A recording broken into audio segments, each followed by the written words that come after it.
Nothing in this program should be considered investment advice. It is for educational purposes only. Please hit pause and read this disclaimer in full. Maybe the Fed's doing us a favor and their hatred for Trump if that's the reason why they're not playing the same card that they were before. For those of us that are prepared for it and have a strategy, maybe we get a little bit of deflation.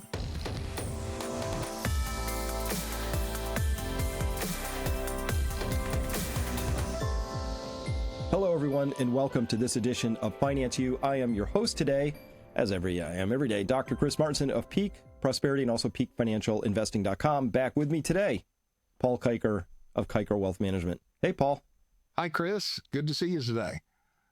Likewise. We got a lot to talk about today. You and I talked about this on the phone the other day about the Kayfabe markets. Kayfabe being a WWF fake wrestling term where the audience knows it's fake, they know it's fake, but we all agree it's not fake for the purposes of entertainment and amusement. Yes. So we can talk about that. And speaking of the fakery, today was Powell opening his mouth and making sounds come out day at the Fed. Well said, Chris. Yep. So Zero Hedge, I love the memory on that crew over there. They say May 13th, Powell had said the lack of tariff inflation is transitory. So that's the new narrative. We have transitory lack of tariff inflation. And then today, Powell said we expect a meaningful amount of inflation in the coming months. So that's going to complicate, Paul, what everybody and their Wall Street broker is waiting for, which is Fed cuts. We want cuts. We need cuts. We need punch in the punch bowl. So Fed left rates unchanged today. So the median forecast still shows 50 basis points. That's 0.5% of interest rate cuts in 2025. 7 officials saw no rate cuts at all in 2025. 2 saw 1. 8 saw 2, so we're sort of balancing out somewhere in that zone. And 2 saw 3 rate cuts. And who knows how big a rate cut is? 25 basis points, 50, who knows? But anyway, that was sort of the first part of that. They see inflation coming, but inflation coming, Paul, in cutting rates, those don't go together. No, they don't. And is the inflation really coming? Right? That's the brilliant question. So far, we haven't seen a whole lot of all this holocaust of inflation that they were saying was coming with the tariffs. And I know it's still got to work its way through the system. But can we talk about inflation real quick? Because I think this is one of my favorite charts. I think we always have to go back to this. This is a chart of all sorts of different things, but the things in red above, those are the things you need. And then there's stuff below, which is kind of things you want. So what do you want? Toys, TVs, computer software. Maybe we could argue cell phone service isn't so much of a want, but more of a need. Clothing, new cars, those are all things you can sort of put off, right? So those have been relatively, they say TVs have gone down 98% in price since the year 2000. Of course they haven't, but they've become so much better that they got adjusted by the BLS. Hedonically, you love your TV so much more. It's as if the price had fallen. Anyway, craziness. But the things you need, Paul, hospital services, you don't sort of decide, you know what, I'll deal with this broken leg next month. Put that off. You don't do that. College tuition, it happens when your kids get to that age. Medical care services, housing, and food and beverages. Those are the things you need. Look at how much those have gone up. 100 to 256%, anywhere in between, right? So things you need have gone up a lot. That's why people are experiencing inflation as not the average of these two things, because you can escape you can always, if you decide, that's up to you, put off the things you want, right, for now. But the things you need, you can't get away from. So yeah, worse than advertised. That's all I say. Yeah. Far worse than advertised and persistent. And it's wearing on people now. I mean, I'm starting to see it wear on people. You can look at it and just the frustration in consumer sentiment in the economy. And yeah, it's not as severe as what it has been, but it's still continuing forward at a pace. And I look, I don't know if the Fed should cut rates right now or not. I'm not a fan for them keeping as low as what they did before. I know the markets want that, but is deflation necessarily going to be a bad thing if we have a recession for the people that are paying attention and aware and they're caring about the truth? Because Rudy, let's see here if I can pull it up. Rudy Havenstein, right? Oh, that's a friend of mine. Oh, I love him. So he He's a good posts guy. something on Twitter, which is a pretty good. Let me see if I can find it here on my window. He quotes, "Deflation is to rich people what inflation is to everyone else." Right. So inflation has been rewarding the wealthy. And I'm not familiar with the individual that quoted. All I know is that Rudy made the comment in the comments that he wished that he had come up with that quote. Yeah. But they've riddled the American people, the average individual, with all this inflation, and it's benefited them. A little deflation would be good for labor and those of us that are having to have a cost of living, and the average person, that cost of living is going up without the asset price inflation. And for the ones that are searching the truth and they make prudent decisions, the prudent foresee danger and hide themselves, can protect themselves. So maybe the Fed's doing us a favor in their hatred for Trump if that's the reason why they're not playing the same card that they were before. For those of us that are prepared for it and have a strategy, maybe we get a little bit of deflation. Maybe. I will point out that people being stressed. I've talked about it before, Paul. My house insurance went up a lot, right? Nothing happened, no claims. There's no explanation for it. It's just like, oh, it's more now. Like, why is it that much more? I thought this is a regulated industry, state regulators, and they have to submit. And presumably somebody looked over it all and said, well, this makes sense. The only thing I can figure, Paul, is that insurance companies are just hemorrhaging on the back end somewhere. Houses aren't burning down more frequently. I don't know what it is, but they really jacked it up. But the other part of that would be this, which is auto insurance rates over a 5-year period, rate of change. So it's kind of a tricky chart to interpret, but at each one of those bars, it's asking the question, the past 5 years, how much has auto insurance gone up? And you can clearly see that it is spiking here in the last couple of months here in April and May of 2025. That's what these two bars are here. So if you said in April of 25, how much has auto insurance gone up over the past 5 years? It's about 75%, if I'm eyeballing that right. But we know for May, it went up over the past 5 years, 84%.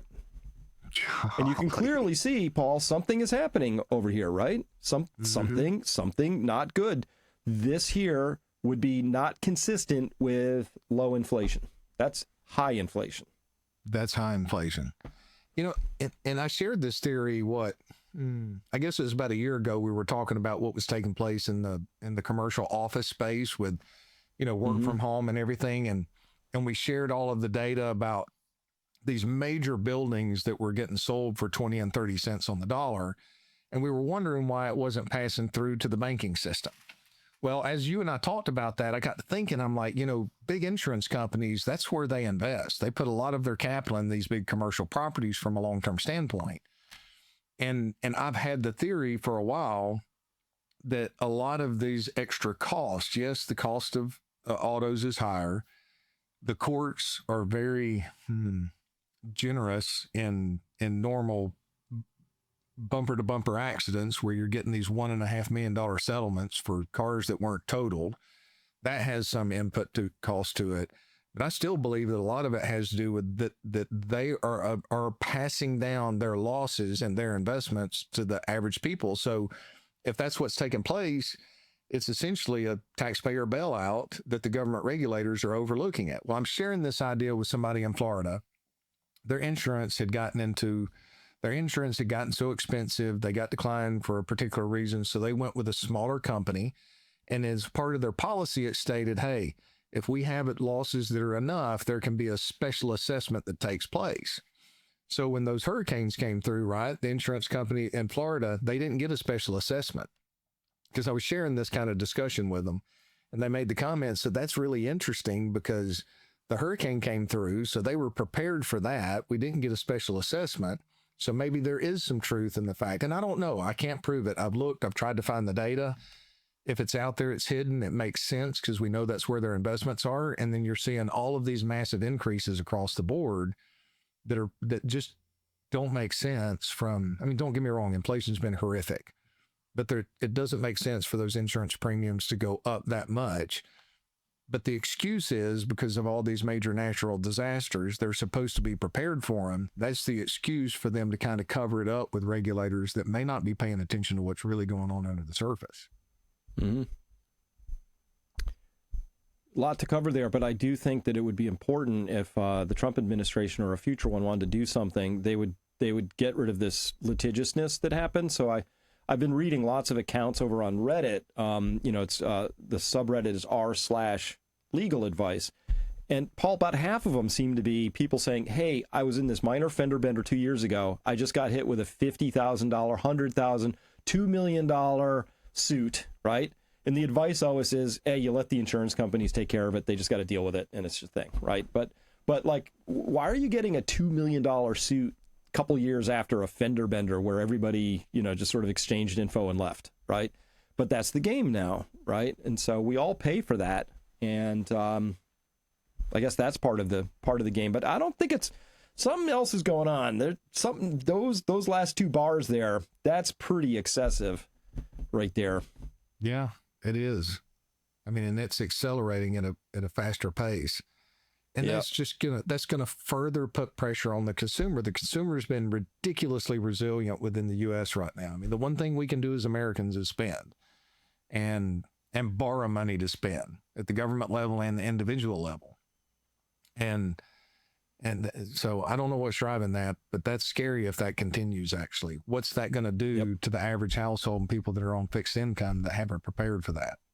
Well, carrying on with Powell's stuff, he also said, best we can do for housing is restore price stability. He sounds like one of those Pawn Stars guys, right? Best we can do.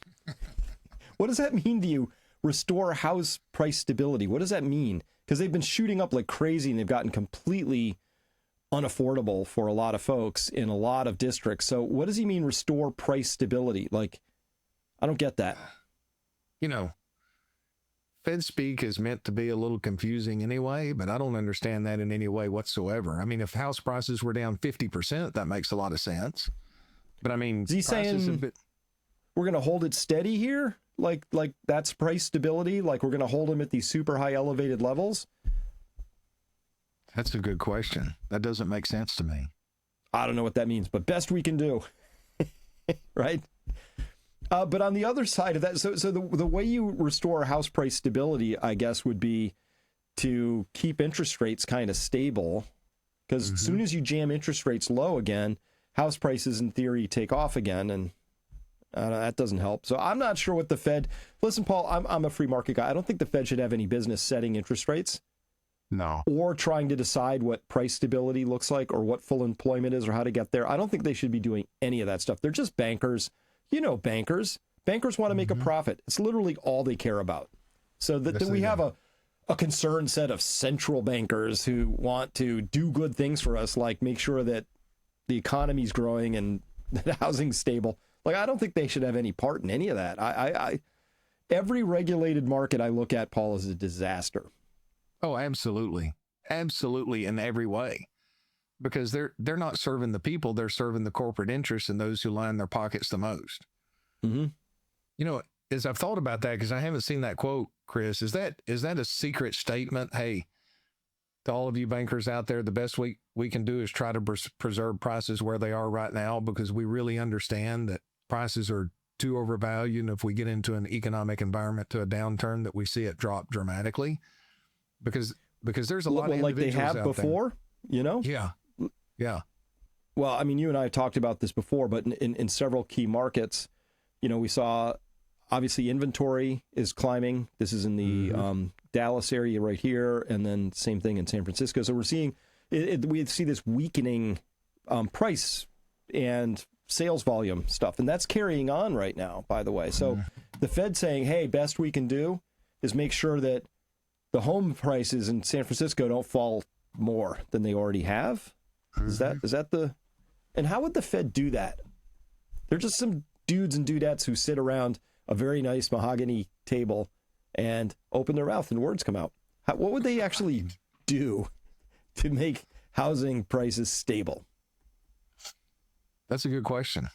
I don't... I mean, unless they cut interest rates to try to hold asset prices where they are, maybe that's what they do. It should be, hey, we've got to get a situation where housing can be more affordable. Let's reduce some of the ridiculous regulation that's in there. Yeah. Let's get that cost out of it. I don't know. I don't know. But Well, there's a big battle going on in Texas with some people, and I believe my friend Mitch Vexler started it, where they're actively talking about how property taxes are just taxing people out of house and home, right? And so a whole system got started where municipalities decided they needed their fair share, and they came up with a scam, which was, oh, Paul, your house is worth more. We just had a third-party assessor assess it. So because it's worth more, your taxes are going to go up, which is a scam because that's taxing the unrealized gains in your home. Yeah. Meaning you haven't sold the home, right? Mm-hmm. It's just sitting there and somebody else declared that it's worth more. And because it's worth more, you have to pay more, right? Can you imagine if like every year they said your car, Paul, we know you think it's a depreciating asset, which it is. If they said, hey, your car, Paul, that you bought for $30,000 is worth $100,000 now, and you have to pay taxes on that. Yeah. And they'll justify it by saying, we give you great roads. Now, I got to say, Georgia has good roads, so I can't complain about our roads. Yeah. But yeah, this doesn't make sense. No. Anyhow, let me share on the house pricing. Oh, go ahead. Oh, yeah, please do. Ahead. Well, I just got this one last piece, which was that Zero Hedge also just reported that single-family housing under construction leading indicator, so, our slabs poured and his framing going up, is collapsing while new one-family houses for sale, inventory's climbing, and they're building fewer of them. This is not a very strong sign in the overall construction business, as it were. And we've seen these things cross over before like this, where you see the red line cross over, green line carries up for a while, but then it follows down eventually too. And this is the great housing crisis right through here. So are we there again? But this is a pretty wide gap right here opening up. So it's a warning sign. I think people should pay attention to it. Housing is weak. We've been covering this for a while. Inventory's up. Sales volumes are down. Prices are starting to nose over like they do. And now the Fed is telling us, best we can do is keep that stable. Yes. That's the story. Yeah. Well, and you got some of the individuals who are experts like Melody Wright in the housing market that's just warning people that housing's overdone, that prices, the path of least resistance is lower on homes. You've got the individual who created the Reventure app has been putting out a lot of warnings out there as well. And I thought this was interesting because look at this difference here. So Zero Hedge put this out on home builder confidence tumbles to near a 13-year low article. So you've got home builder confidence up here at the top, right? But look at the home buyer confidence down here and look how wide that gap is in the interim period. I mean, that's a substantial difference. That just tells you, home buyers are not confident, but home builders are ridiculously confident because they've been making tremendous amounts of money over the past several years. And maybe they're just not seeing it. There's a big difference and a reversion to the mean that can take place here in the difference between the two. And I would expect that if this continues, you're going to see home builder confidence drop relatively dramatically too.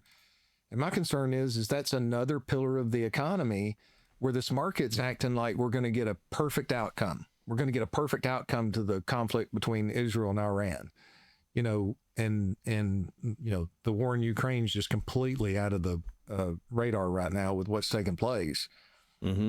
But something is wrong. Everything under the surface has changed, but investors are continuing to act like this is the same environment that we've been in the past. And the Fed was a lot more proactive in cutting interest rates up until now. Now, I'm not saying that they should cut interest rates because markets are right at all-time high. House prices are at all-time highs. If they were to create animal spirits even more severe than they are right now, then it's just going to be worse on the other side. The hangover is going to be worse than what I'm worried that it's going to be already. Yeah, well said. One more piece of weakness out there, which just came out, is continuing claims. By the way, in the Washington, D.C. area, this is 3 areas in Virginia, Maryland, D.C., in those colors there. So continuing claims for unemployment are up, not surprisingly, hemorrhaging workers in the D.C. area. So, okay, that's just one area. But you and I have talked about last time that the jobs report, pretty weak, right? A lot of people with the household reports hemorrhage tons of jobs, right? We have more people on disability. Those are up for other reasons. Who knows why, but I got my reasons. We got people who are working part-time for economic reasons. also very high. Those are all sort of indicators of underlying economic weakness.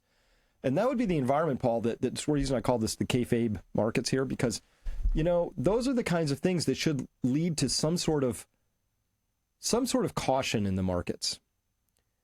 And you and I talked about this historic collapse in volatility last time. Never before in history has it collapsed this much, this fast, against a backdrop of this much uncertainty. This isn't just sort of like, oh, we don't quite know what that Congress is up to. Like, we're talking World War III. Yeah. We're talking potential closure of the Strait of Hormuz. We're talking maybe a giant trade war with China. A lot of moving pieces here for markets to be saying we're not worried about any of that. And more and more people are starting to share my suspicion that they aren't entirely, it's not all investors. Right. Well, and I'm struggling with that because, well, let me take one step back. I was ridiculously disappointed. One other thing that I want to add from an uncertainty standpoint here recently with the Trump administration saying, hey, we're holding Israel back. And then when they attack, oh, we were just kidding, right? We helped them set up a surprise. I was so heartbroken by that statement because the world needs someone who's going to tell the truth in spite of the narrative or the short-term polls or anything that takes place. America should be a place that you can trust our court systems. You can trust what our leaders are going to say. What is it Jordan Peterson says? Don't lie, or at least, well, I can't remember his quote right now. I thought it was going to come to mind, but it didn't. But he says something along the line of don't lie or just don't speak, right? Just don't say anything if you're not going to tell the truth. I was so ridiculously disappointed because you can't trust our monetary system anymore if you're doing business with us, because the government has weaponized the SWIFT system and they've weaponized sanctions against other countries, acting more like a bully. And yeah, that's a tool that can be used, but not all tools need to be used to keep diplomatic trust and honesty, because you've got to be able to trust somebody. And if you can't trust what we, Americans would consider the most powerful country on the face of the earth, and you can't trust our leader to say what he means and mean what he says, then how in the world do we not have increased volatility going forward? Because now all of a sudden, the other countries are going to have to be taking everything that we say as a deception and to preparing to protect themselves. And at what point, it's kind of like a schoolyard bully, right? There comes a point where the individual that knows that they're going to take a beating decides that they're not going to take the bullying anymore, and they stand up for themselves. And on the other side of that, at a minimum, even if they get when we were kids, even if you got your butt beat, they still never bothered you again, because a bully doesn't want somebody that's going to fight back. So you can't trust us. We're bullying the rest of the world. And I'm really concerned about what that outcome is going to be, both for our markets, our economy, and for our lifestyle within the United States, if this isn't pulled off perfectly. There's an arrogance that we're operating with right now. And history tells us, we don't know exactly when it comes, but pride comes before the fall. And there's a whole lot of pride in a lot of places right now. That's very well said. And that is one of my main complaints, critiques right now, is that let's just look at it through the Iran lens for the moment. 20, 30 years, everybody's been talking with them about nuclear stuff, right? So it's been an ongoing, very long dialogue. And then Trump says, oh, you got 60 days, but he didn't say or else, particularly until after the fact. And then they are part of negotiations. Like just this morning, Germany's MERS said, oh, if Iran comes to the negotiating table, maybe the military options can end. It's like, dude, that's what they just were. They were at the negotiating table. And then you bombed them. So why would they come to the negotiating table? Please explain, right? So you can bomb them again. And by the way, they didn't just bomb a couple of militarily significant nuclear sites.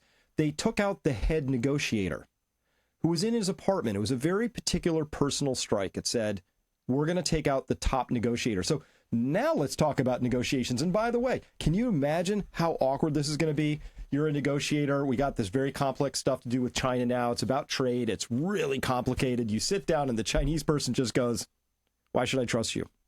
Yeah. Yeah. Oh, you can trust us because these negotiations will adhere to these. Right? Yeah. Paul, I only stole money from your wallet. You can trust me with your checkbook. And if I'm China, and if I'm China, I would point out and say, look, we can't trust you, but there are much more severe consequences to deceive us than what it is, because Iran has, they're not as big a threat to the United States as what China would be if it was an all-out war. At least, and look, I don't know geopolitics enough, but China certainly is much more severe. Well, that's true, because China has, A, militarily, but B, if they just said, we're not sending any more ships over to y'all. We don't want your dollars. We'll take the hit on our manufacturing side, but we just can't work with y'all anymore. Our economy falls apart in a matter of weeks. Yes. Without Chinese imports, right? Because they make critical supply chain component materials like pharmaceuticals, pharmaceutical pre-components, circuit boards, manufactured chips, iPhones, right? Whatever, all those things you kind of need to run our economy. Like, what are we going to do? Just start making all those things next Tuesday? Nope. Not going to happen. Well, speaking of which, but let me tell you the one card that Iran has, and they've talked about it for a while. They keep making noises. It's the Trump card if they did this, but this just came out this morning, Paul. I want to talk with you about it because I think it has enormous market and portfolio implications.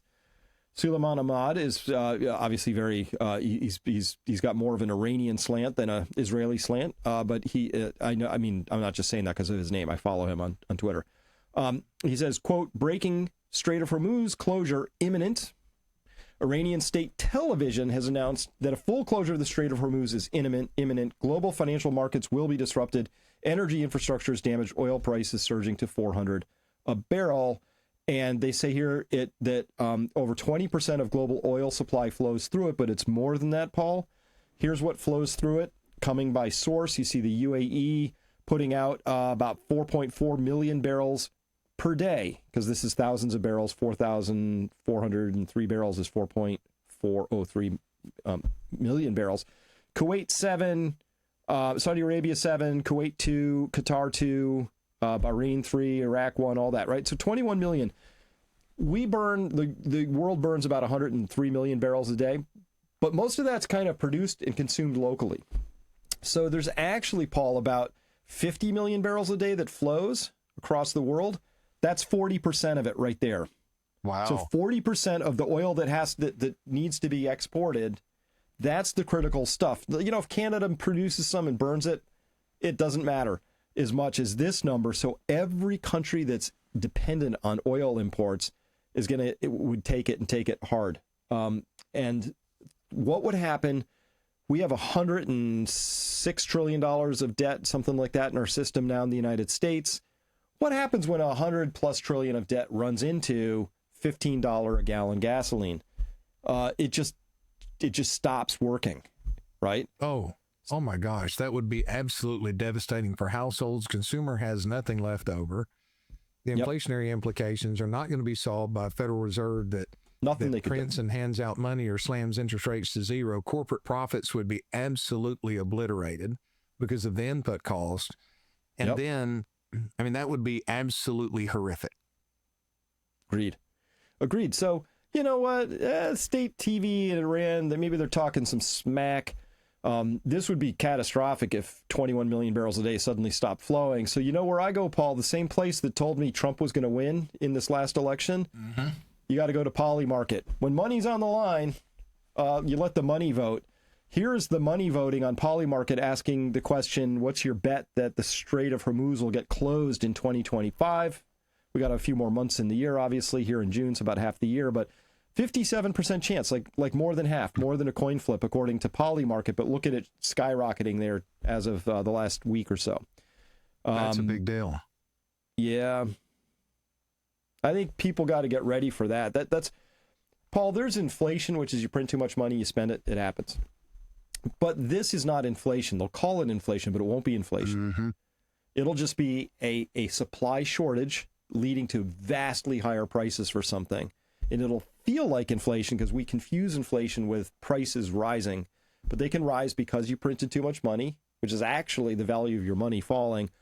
Or prices can go up because there's not enough of it. It's just a supply, demand, price curve chart, right? So nothing the Fed can do about it. No, there's nothing they can do about it. And you've got this continued fiscal irresponsibility, which is ultimately inflationary in and of itself. And then you add that on top of it, it's like throwing gasoline on a fire. And I like Polymarket because it's not polls. It's people actually putting their money where their educated guess is. Yep. This leaves ideology at the door. Doesn't matter who you pick in the fight or whatever. You want to make sure you're making the right bet. So, yeah, that's part of that. Now, Paul, I really want to talk about China and gold and what's going on there. And we'll do that just as soon as we come back. The markets are a ticking time bomb. Volatility is spiking, trade wars have broken out, and most investors are sleepwalking into disaster.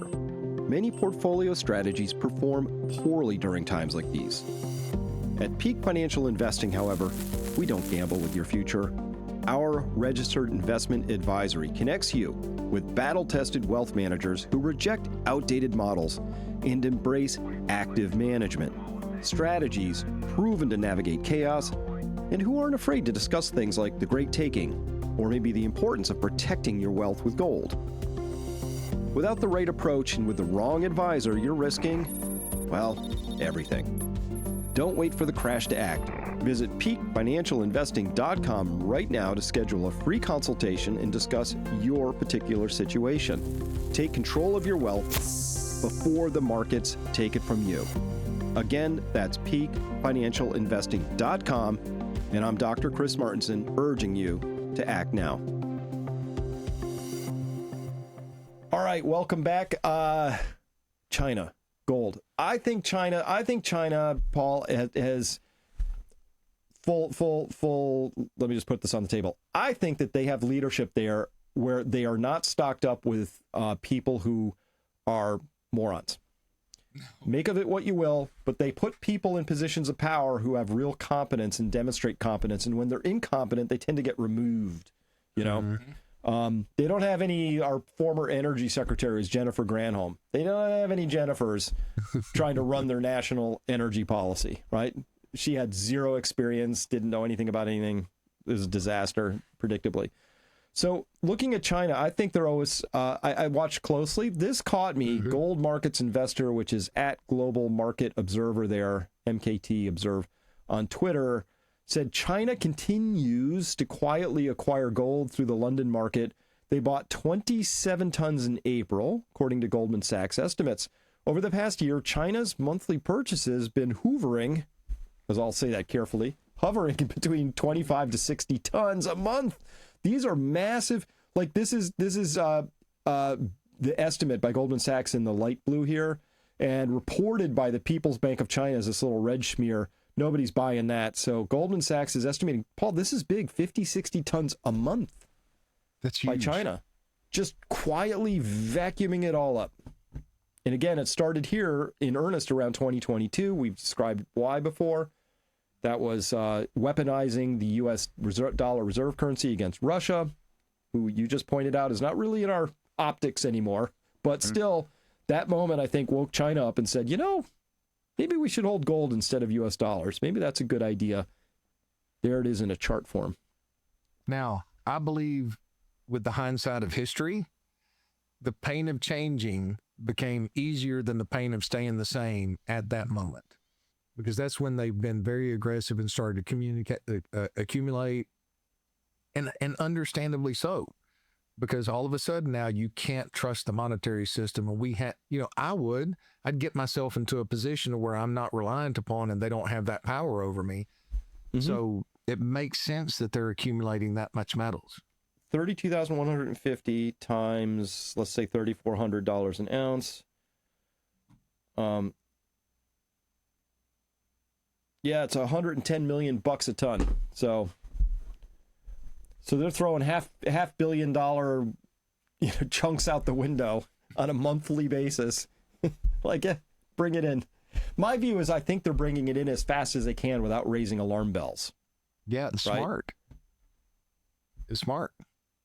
I mean, sort of a stealth accumulation. Yeah. Yeah. So why would you publicize everything that you're purchasing so that would throw up the retail red flag, and then all of a sudden retail and institutions jump on top of it, and then the price gets higher and they have to pay higher premiums. It's smart on their part to be able to accumulate aggressively in here before we've, and look, prices have gone up a lot.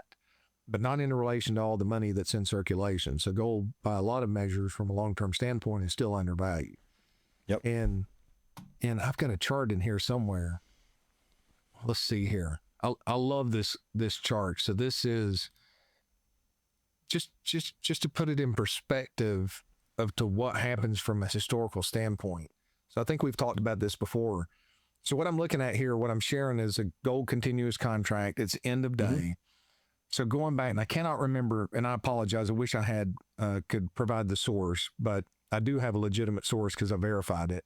I just can't state it because it just came to mind. So back in, this was 2021, somewhere around July to August of 2021, global financial assets and gold share was approximately 1.5%. That's about 1,800 an ounce over here. I know that's hard to see.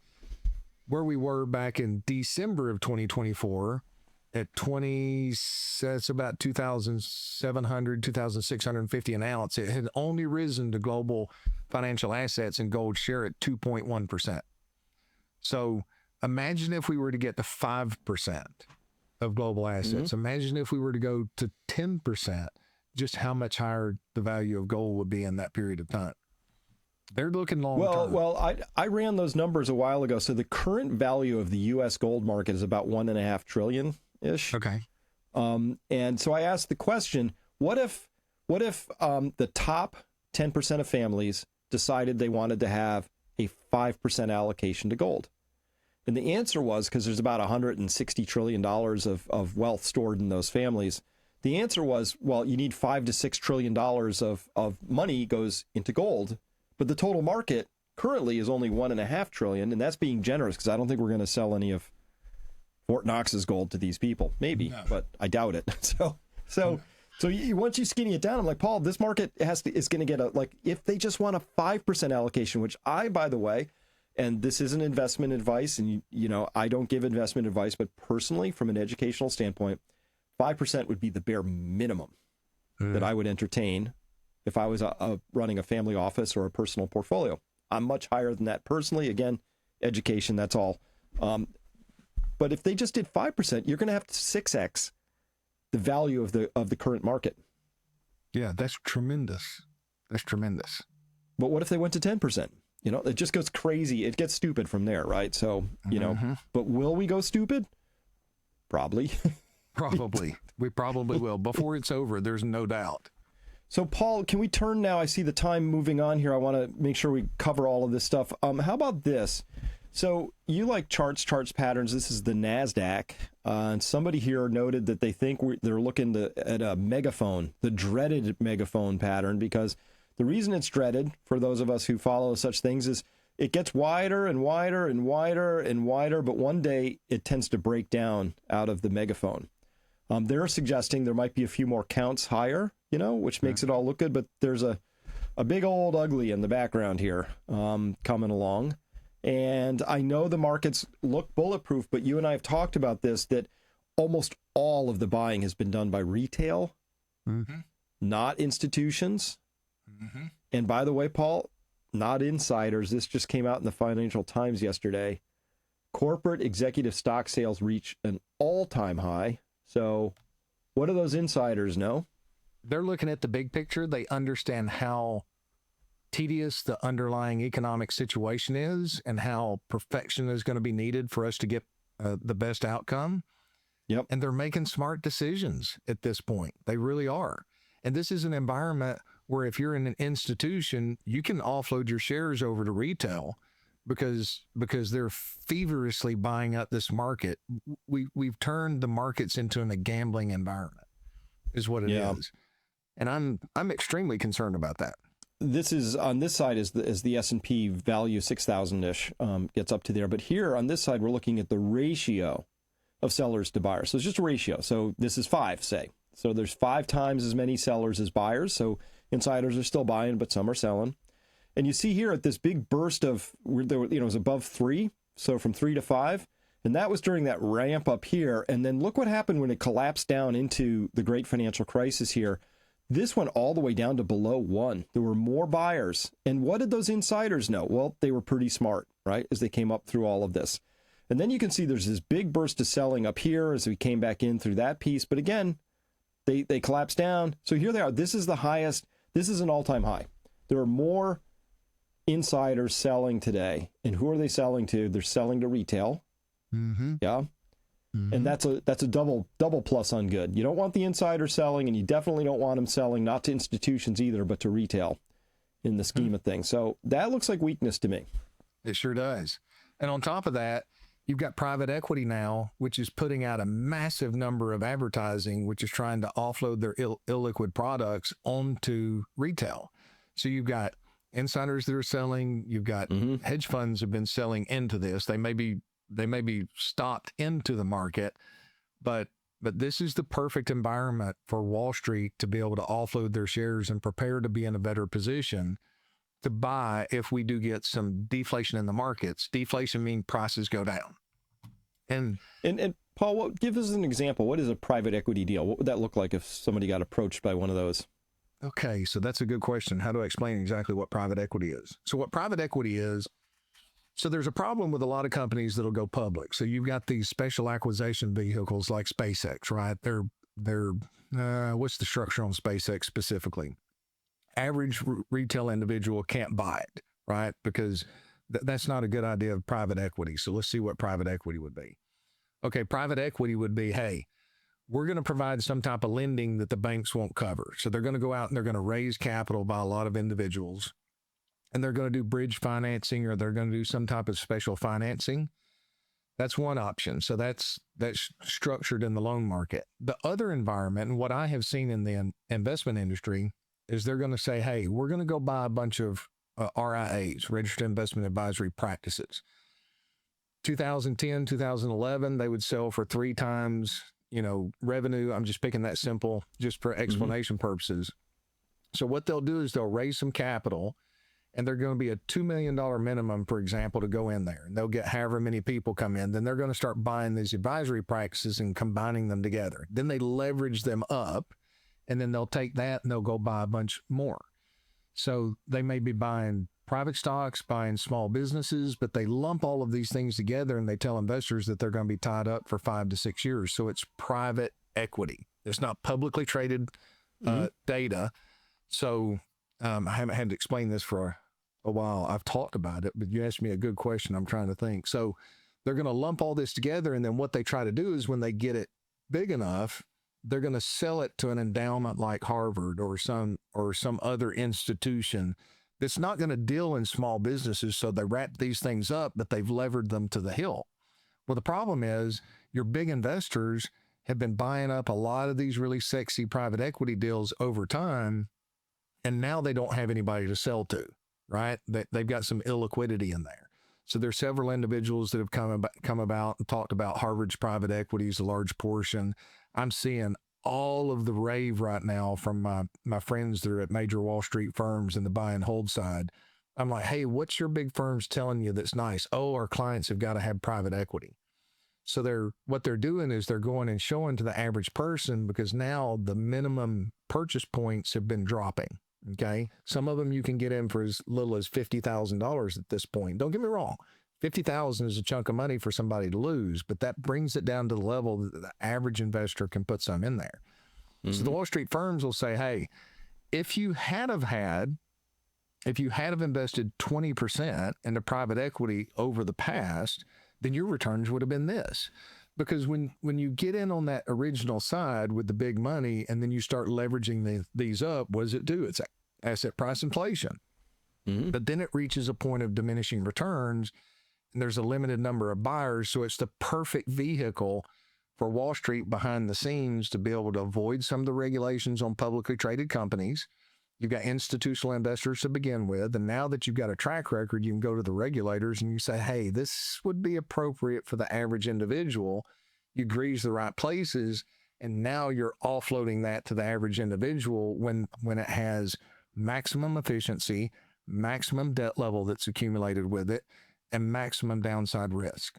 So they'll do it there's private equity that'll go in and buy apartment buildings. There's real estate investment trusts, which is a little bit different. Or they may buy, there was a period of time where one of the private equities was doing some type of franchises and mixing them together.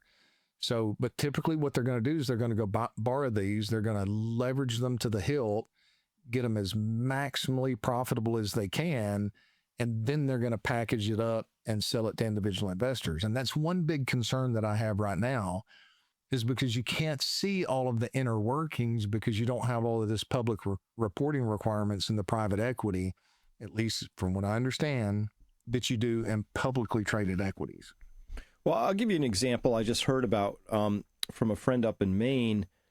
I believe that, so they needed something done. It was like HVAC or something. And so they call up their friend who has this HVAC company forever and ever and said, come on out, get this done. Guy said, it's going to be $6,000. He's like, it was $800 last time. You know, it was just a simple thing. He's like, what's going on here? He said, we sold our company. They got bought up by one of these private equity firms. They rolled up all of the HVAC. So now there's no competition because they bought them all. Yeah. And then they jacked the prices up by huge margins, like 5, 6, 7, 8, 9, 10 times on various services. And then the people are stuck paying. And then they show you, Paul, look at these amazing returns. But you know what? A, it's immoral anyway. But B, you know what happens? People start HVAC companies and start competing with them. Yes. Because they can undercut their pricing by half or more and still do very well, right? And so they won't talk, they'll sell you at that maximum point of apogee on the launch of this, exciting financial rocket, That's a good point. That's a good explanation. That reminds me, in our area, in the North Georgia mountain area, private equities bought up all the concrete manufacturers, and then the prices have gone through the roof. Well, the sellers have got non-competes for a certain period of time. Most of them are exiting, but you're right. And they purchased up all of the quarries.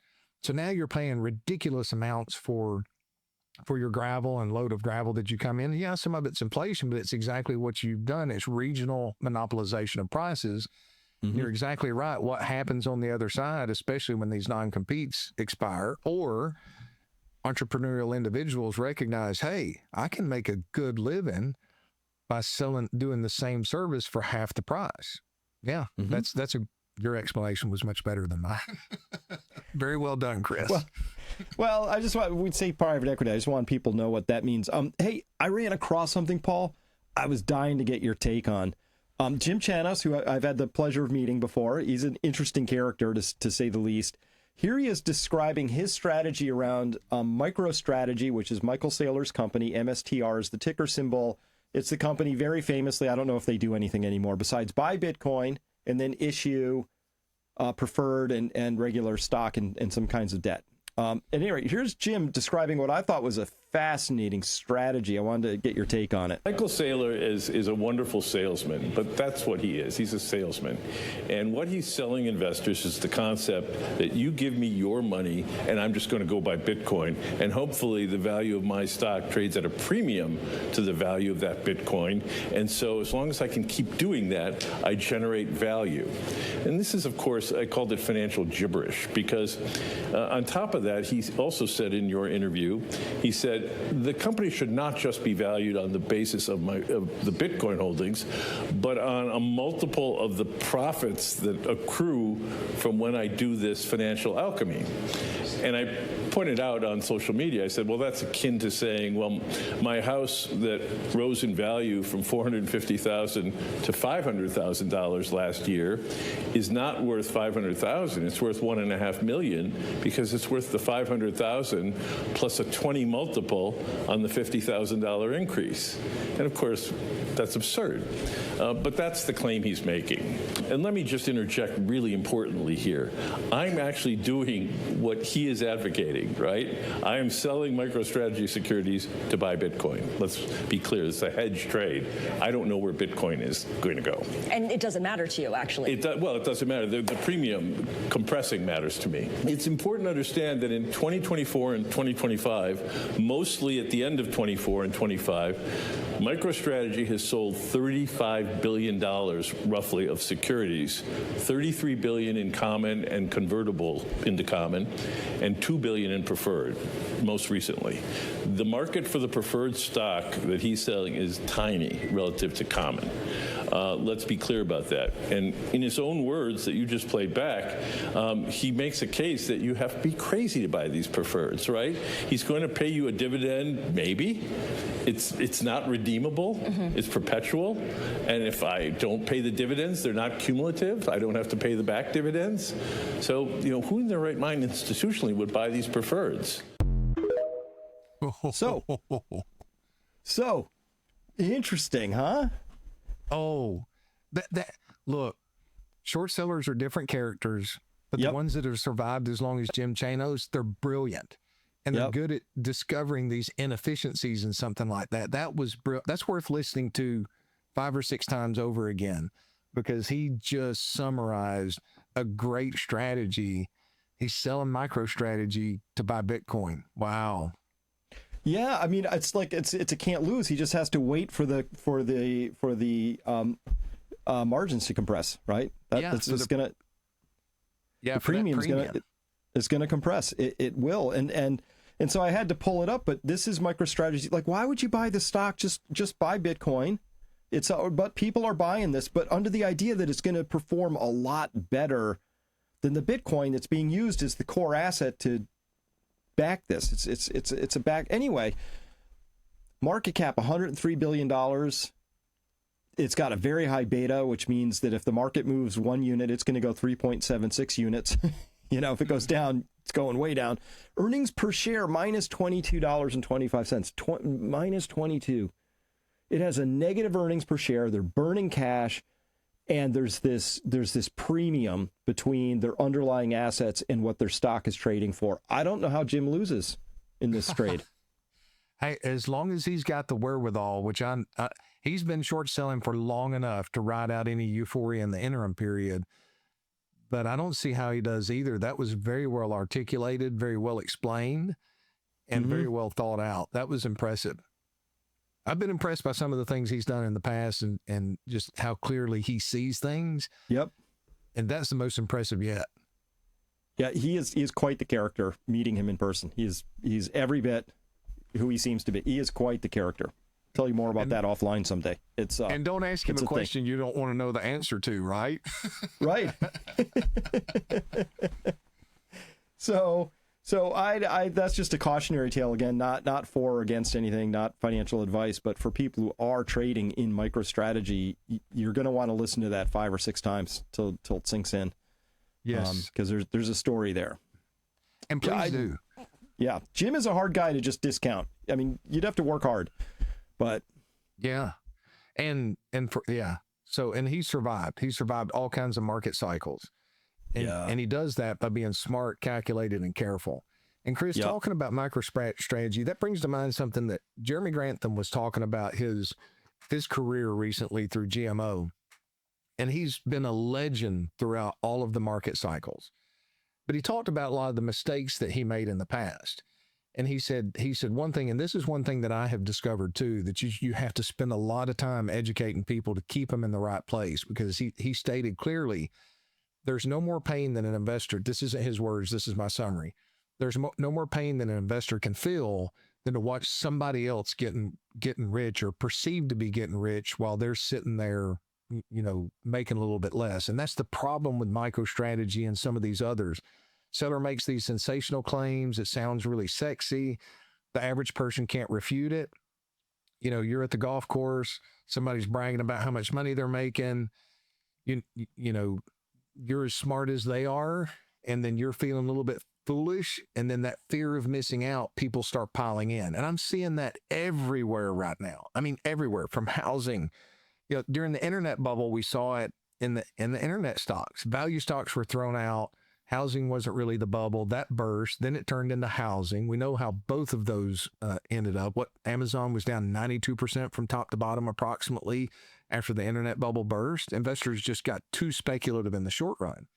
But now there's not many places outside of energy and commodities and emerging markets that you're not in a bubble, right? In the U.S., it's technology, it's AI narrative.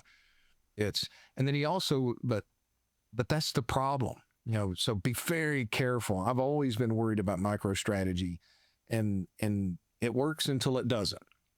And it reminds me of a strategy that this can make sense to people. and I think I've shared it before, it's a brutal strategy. But let's say somebody pays you $1 million every time you play Russian roulette. Well, you spin that, you pull the trigger, you got a minor probability outcome, and you get rewarded for that. Well, if you do it 30 times in a row, how many people do you think are going to start joining the Russian roulette game? The consequences of failure are too costly to bear, and that's my concern about MicroStrategy.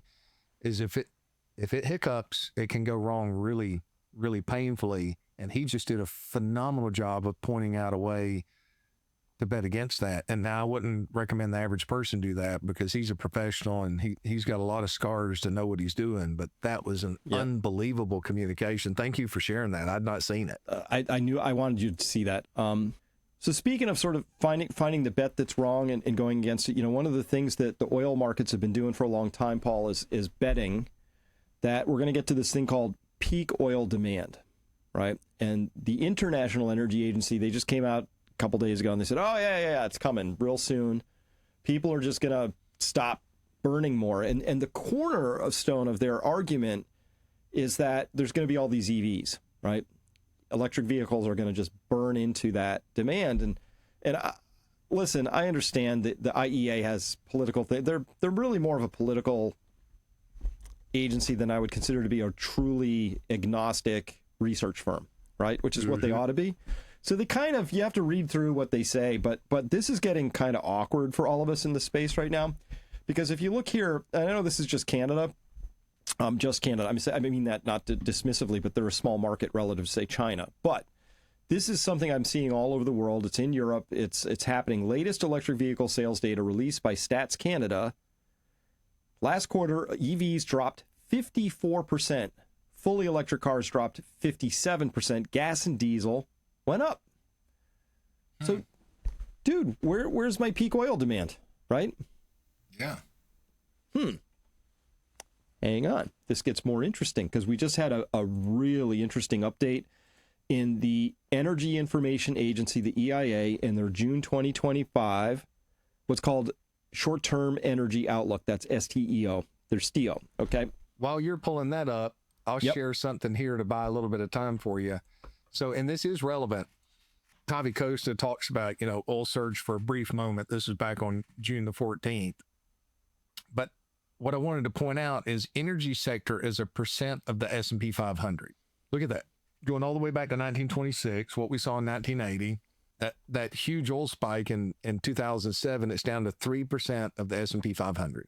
Oh, unbelievable. The energy sector is a percent. It's unbelievable. That's so low. And by the way, I think this is just, I'm so excited for what's possible here as an investor.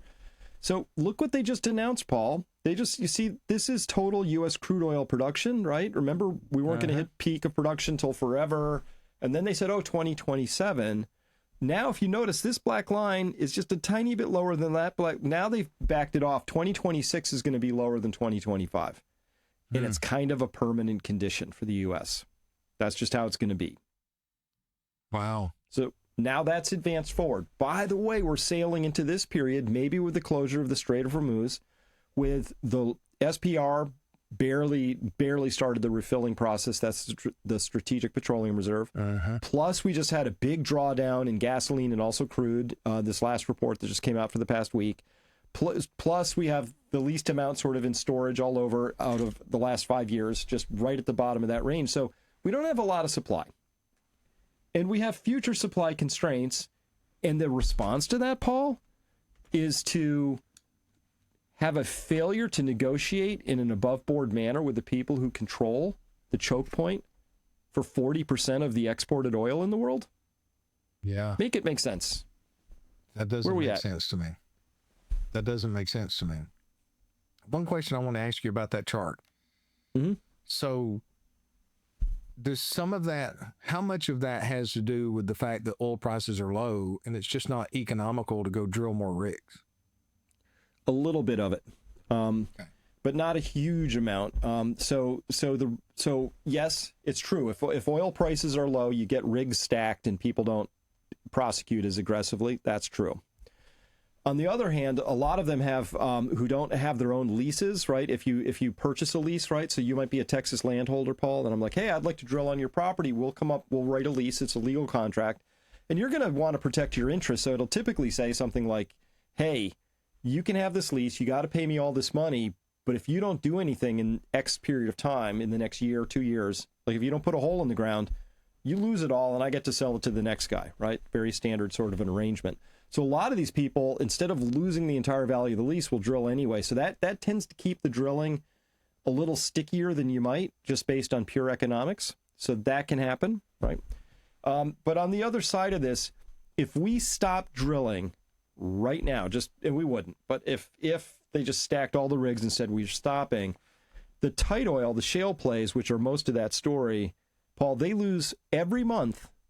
They lose 565,000 barrels per day of production. Every month just goes like it's just controlled dive into terrain, and we have no flaps in this story, right? So we have to. So the drilling has been fairly aggressive, keeping it going. If oil suddenly doubled, I think you could sort of hold that for a little bit longer. But as it is right now, you can see here's the components of the annual change here in this chart, this bar chart. So in 2023, we put on almost 1 million barrels per day. Most of that was the lower 48, which is shale, and a little of that was Gulf of America, as they call it now, the GOA. 2024, 0.27. 2025, and I'm going to take the under on this. They're still projecting 0.21 million barrels per day increase from 2024 to 2025. That's that sort of leveling out process. But in 2026, it goes down. We're not being serious about this as a nation yet. No. The only analogy I can think of, it seems prideful that we've not filled our strategic petroleum reserves aggressively, and hubris to the point that we think that, and look, there may not be consequences. Maybe they know something that we do. Maybe the U.S. is in the background and there's such military power and such technological capability that Iran will not have the capability of shut down the Strait of Hormuz. But look, anything can go wrong in a fight. Anything can happen. And time again, we've seen the best fighters that get knocked out surprisingly by somebody that they shouldn't because of one good shot. So, it's like an employee that gets a little arrogant, spends all of their savings down. They've got 60 days worth of expenses and debt up to their eyeballs. And they walk in one day and decide that they're going to cuss out their boss and think that they're needed so severe, or they're going to ignore a deadline, and they lose their job. They get fired, rightfully so, but they're in the weakest position that they could possibly be in. And not only do they lose their job, but because they've spent their savings down, they lose everything and get in a much worse situation. I don't see how that doesn't have severe consequences in the way our economy operates. If that continues and especially starts to decline. Well, even if we don't get into like if they shut the Strait of Hormuz, that's a true shock that will guaranteed cause some very big economic pain going forward. But even if that isn't true, Paul, this thing saying that we're kind of like at peak here, even if it bumps along for 3 years, that's practically no time to actually get ready for what that means, right? Right. And we're just not getting ready for what that means currently. And what are some things we could do? Well, a lot of people say, oh, we could use nukes. They're not interchangeable. We use very, very little electrical stuff for transport, right? So 70% of a barrel of oil, Paul, goes to transport things. But that includes planes, right? You're not operating jets on electricity anytime soon, right? Tanks, ships, not so much. Diesel locomotives, not really. And trucks, right? So that's what we use a big chunk of it just to move stuff around. That's our economy. All right. So the other 30%, Paul, is just other stuff. It's paraffins, waxes, asphalt, precursor chemicals, plastics, things like that. You're not getting that from electricity either, right? So really they're not interchangeable, but I still think we ought to be putting nukes in as fast as we can. So that there's no reason, like natural gas, for instance, we burn a lot of that to spin a turbine. We shouldn't do that. We should use that for other stuff, right? But we don't have a really good program for that going. I was really hopeful. Trump signed an executive order saying we're going to have nuclear stuff. And that's important because we don't just say you want nuclear. We need material scientists. We need nuclear scientists. We need all kinds of specialties, welding. There's like a lot of things that have to happen for those things to come into being and get operated safely. That'd be great. I think you could be a whole channel of, people that could go into that kind of line of work, and that'd be great. But you got to get the regulators out of the way. Mm-hmm. Like we just can't figure out how to do these things, right? Because we've had a safety conscious NRC forever. I know they just ditched the leader of that just yesterday or day before, but it's a giant behemoth organization that, Paul, it's the government, and they answer the phone. Department of Construction Prevention, how can we stop you? Not even that nice, probably. No, we really got to take, this is what I'm agitating here towards, Paul, is we got to get serious about this. This is going to take, real serious adults in the room, people who understand how to get things done, not people who sign executive orders and say, I've decreed this, so it shall happen. But this is politics. This is humans. We need competent people in charge of things who know what they're doing. Yes. Well, and who know what they're doing, and who, number one, commit to serve the American people and not the corporations that are in their ear all the time. I mean, that's the biggest problem. It seems to me that they're in a feedback loop, and they're completely detached from the lives of the average person, right? They go around and they shake hands, but that's not where they're getting the relationship. They're getting the relationship from these big lobbyists that are making tremendous amounts of money, that are wine and dining them. And it doesn't really matter what's taking place to the individuals under the surface, under their feet, because they're so detached from the reality of what the average person is facing, because everybody's trying to shower them with favors from the lobbyist group to then their kids, their family around them, to line their own pockets at the expense of the American people. And my concern is it's going to take a lot of pain before that changes, Chris, because one thing that we've seen promises that we're going to address your pain from the Trump administration when they came in. We're going to do these things different. And then they get in and it's like, well, there are a few things we're going to do a little bit different, but a lot of the things that have caused your pain, we want to just continue down that trajectory. And here's the reason why. The road to hell is paved with good intentions and justification. At some point, the government's got to serve the American people first and foremost, and put aside the special interest groups that are trying to influence, that are successfully influencing them with regulations to line their own pockets. Yeah, and speaking of which, maybe we could close on this. I just got this one thing I just wanted to point out. I really like how Thomas Massey approaches things. Here he is on Newsmax. They're at Newsmax. They're asking him about the big, beautiful bill, which we've discussed before. But speaking to exactly what you were saying, Paul, listen to who's going to have to deal with this big, beautiful bill. Listen to this.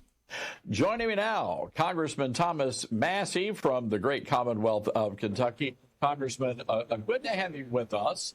And let's just cut right to it. I want you to explain why you are a no vote on the big, beautiful bill. Well, it spends way too much money. Look, I'm for the tax cuts, extending those tax cuts. I voted for those in 2017. Here's the problem. We're cutting more taxes and we're increasing spending. And to the extent they say we're cutting spending, that doesn't happen in these first few years. They're saying we'll do that in the later years. The problem is the later years never come. It should be T-ball to repeal the Green New Deal, but we're not repealing the Green New Deal in this. The corporate tax subsidies stay in place for at least 4 more years. There's so many problems with this bill that I'm not part of one of those factions you talked about in the intro here. I'm kind of a guy on my own standing up for fiscal responsibility.